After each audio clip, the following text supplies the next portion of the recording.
Salut les gars les filles. Aujourd'hui je vais vous montrer comment faire des sacs à vrac pour acheter vos légumes, vos fruits ou le riz ou la quinoa. Enfin voilà, acheter tout ça et ne pas utiliser les sacs en plastique. Je pense que c'est une bonne idée de recyclage. J'ai utilisé des tissus, une épingle à nourrice, du fil, des épingles, des ciseaux et une machine à coudre.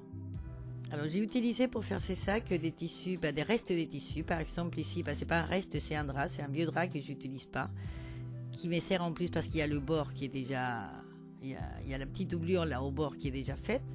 Donc si vous n'osez pas couper directement un carré parce que vous n'avez pas, voilà, vous n'osez pas le faire à main levée, vous prenez une règle, un crayon et vous tracez un carré ou un rectangle, enfin ou la taille que vous voulez pour votre sac.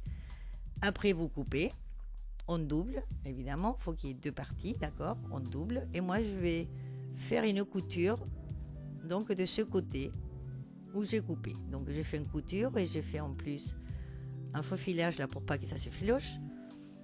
Et je vais utiliser, comme c'est un drap, c'est cette partie du drap qui est en double, qui est le bord du drap, je vais l'utiliser pour le bas du sac, pour que ça soit plus solide, par exemple, pour mettre des fruits qui pèsent plus lourd.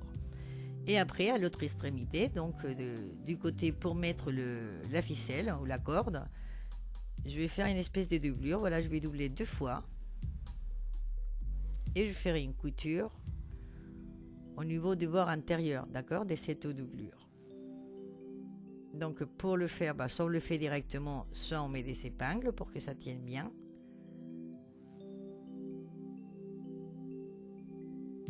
Et on fait ça tout le long.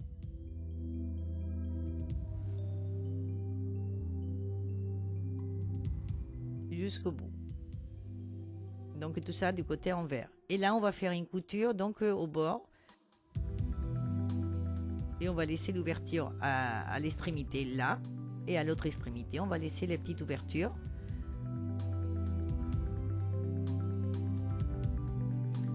Pour pouvoir passer la ficelle.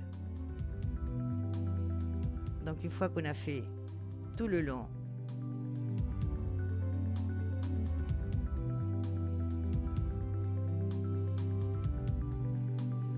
on arrive au bout. Voilà, vous voyez, la couture elle est vraiment au bord et le bord il est ouvert. Alors si par exemple, voilà, après j'ai coupé d'autres côtés où il n'y a pas cette doublure, cette doublure qui était sur le bord du drap, qui était déjà fait. Donc pour pas que ça s'effiloche, ce qu'on va faire, pour que ça soit une finition plus jolie, on va prendre le bord là et là. Donc à droite à gauche on va dire du tissu qui est ouvert. On va faire une doublure de cette façon, on va faire une espèce de triangle et on va faire une petite couture juste pour que le bord là où on va mettre la ficelle, ça ne s'effiloche pas. Donc d'un côté et de l'autre on fait pareil, donc on fait comme ça, genre en dégradé.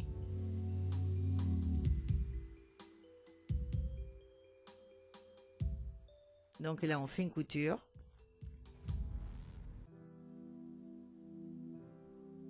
Et vous voyez, là ça fera plus propre et ça va pas s'effilocher. Et maintenant on peut faire notre bordure en haut ou notre, je sais pas si c'est un nom, pour passer le fil. D'accord, mais on fait comme si c'était une doublure. Voilà, deux fois, on plie deux fois. On met des épingles, pareil, on va coudre au bord et on va laisser le petit trou d'un côté et de l'autre pour pouvoir passer la ficelle. Donc on va faire ça tout le long.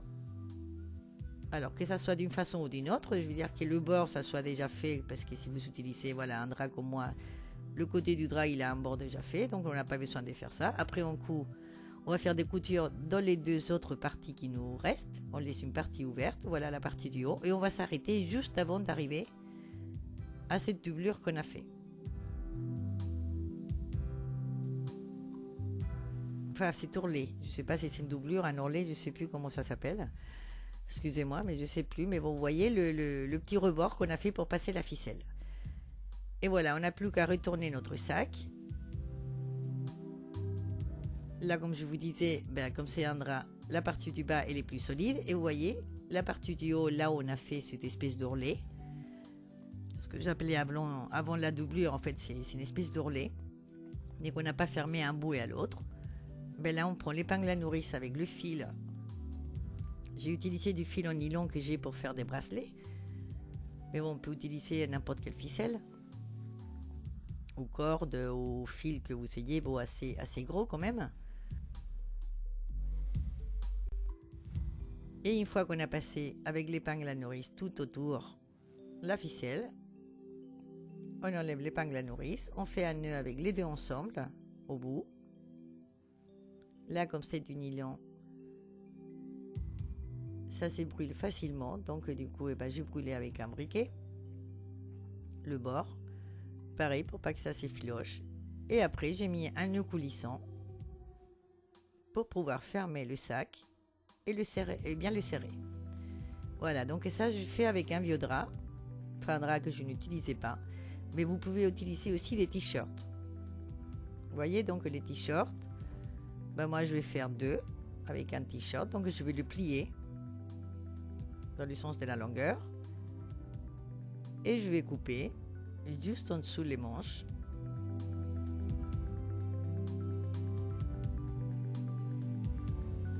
Donc là, ça va être une autre matière. Ça peut être utilisé aussi pour les fruits ou les légumes. Bon, il est moins solide que les tissus du drap, évidemment. Il est plus souple. Donc j'ai coupé après au milieu. Là, j'ai une partie de la couture qui est déjà faite, puisque c'est la couture du t-shirt d'un côté. Là, de l'autre côté, je vais faire cette petite couture pour le bord, en espèce en dégradé, on va dire, voilà. Et après, je vais plier le bord du bas du t-shirt et je vais faire une couture au bord pour passer la ficelle. Et comme la matière du t-shirt, c'est plus fin que le drap, par exemple, là, c'est vrai que pour la ficelle, ça va être plus solide. Et après, j'ai plus qu'à coudre le côté et le bas. On coupe l'étiquette et voilà, on n'a plus qu'à retourner et nous avons un autre sac. Donc quand on fait la couture, d'accord, la couture qui va du côté où on va mettre de la ficelle, on s'arrête toujours avant cette tourlée, on va dire, pour pouvoir laisser l'ouverture à l'air. Ici, par exemple, j'ai mis des lacets pour les chaussures, déjà les lacets tout neufs, évidemment, que j'avais aussi pour faire des bracelets. Et c'est des lacets de couleur. Et j'ai mis un lacet, par exemple. Voilà, j'ai coupé le bout. Là aussi, j'ai brûlé, puisque c'est du nylon. Voilà, et j'ai mis un nœud coulissant aussi pour pouvoir fermer d'une autre couleur. Donc, j'ai mis tous les nœuds coulissants des couleurs différentes pour les différencier. Et là, j'ai encore 2 sacs. Après, j'ai utilisé aussi une robe d'été très fine avec un tissu très très fin où j'avais un trou, voilà. Donc, avant de la jeter, je me suis dit, je vais la recycler. La robe, j'ai coupé et le haut de la robe et les volants du bas. Voilà, il me reste là un rond rectangle que je vais couper au centre, enfin presque au centre, là où il y a justement la déchirure. Donc ça fera un sac un peu plus large que l'autre. Et je vais faire exactement la même chose. Le même procédé que je vous ai montré tout à l'heure. Et ça m'a fait encore 2 sacs avec un tissu encore plus fin. Et avec une autre robe qui était trop petite, je fais pareil. J'ai coupé des robes d'été, vous savez, très très fines.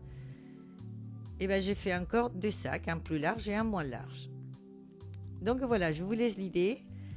Comme je vous disais, j'ai mis des nœuds coulissants pour fermer des couleurs différentes. Si vous ne savez pas les faire, je vous laisserai le lien pour faire le nœud coulissant. Vous pouvez utiliser des habits ou des tissus que vous n'utilisez pas, des chutes de tissus ou des habits que vous ne mettez plus. Ça fait aussi un recyclage supplémentaire. Et je trouve que c'est une bonne idée pour aller faire nos courses sans utiliser des sacs en plastique. Bon, comme je vous disais, je vous laisse l'idée. J'espère que vous allez aimer, que vous allez en faire. Et je vous attends dans ma prochaine vidéo. Au revoir, à bientôt.